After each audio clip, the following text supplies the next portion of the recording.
I'm McCreary, the composer for Dark Void, and we're here at the Warner Brothers scoring stage, recording orchestra for the game score.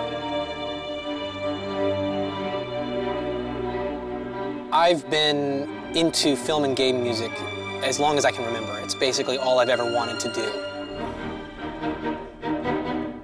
The film music that really inspired me in the early days, Empire Strikes Back, but also Back to the Future and a lot of Danny Elfman's works, Beetlejuice, Pee-wee's Big Adventure, stuff even before Batman. These are things that really caught my ear.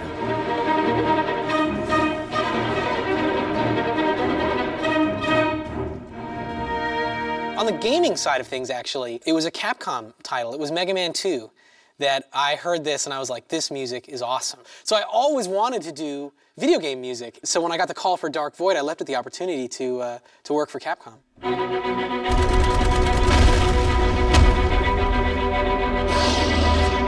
The music for Dark Void is an interesting departure for me. I think that in sci-fi realms, my work has become quite well known because of how different it is. I score Battlestar Galactica with a lot of taiko drums.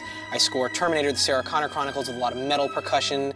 And the interesting thing about Dark Void is that, for me, what makes it different is that it's a little more normal. There's a little more of an orchestral presence in this score than there's been in anything that I've done before. This game is so epic, the story is so big, that I felt it was important to pay tribute to some of the great sci-fi scores that have inspired me in the past. One of the things that we're doing for this project is we're recording the strings separate from the winds and brass. The main reason we're doing this is to make the music more adaptable. What we're doing is we're taking my compositions and we're cutting them up into individual little modules, say 15 to 20 seconds worth.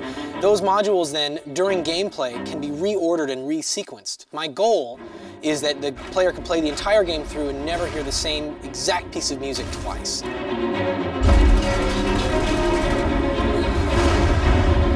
I wanted to make it unfamiliar, because part of my issue as I play games is you get so familiar with the music that by the time you get into the third or fourth hour, the music has just become something to listen to while you're playing the game. It might as well be System of a Down or Britney Spears or anything, it doesn't matter. It's not making it tense because you're familiar with it. So by resequencing things, making it so your brain doesn't automatically know what the next section is going to be, my idea is that will make the music more tense. It will make the gameplay experience a little more heightened as your mind can't get comfortable with the music.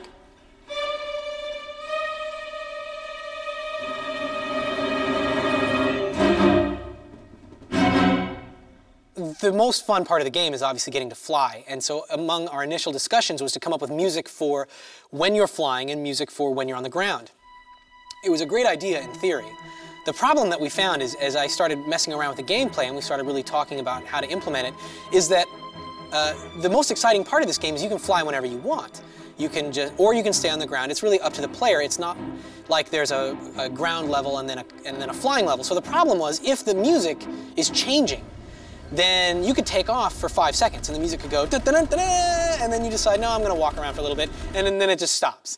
So we realized that approach really wouldn't work. In general, then, my approach was to write music for levels where you would probably be flying, or music for levels where you'd probably be on foot. But again, the fun part of it is that it's completely up to the player.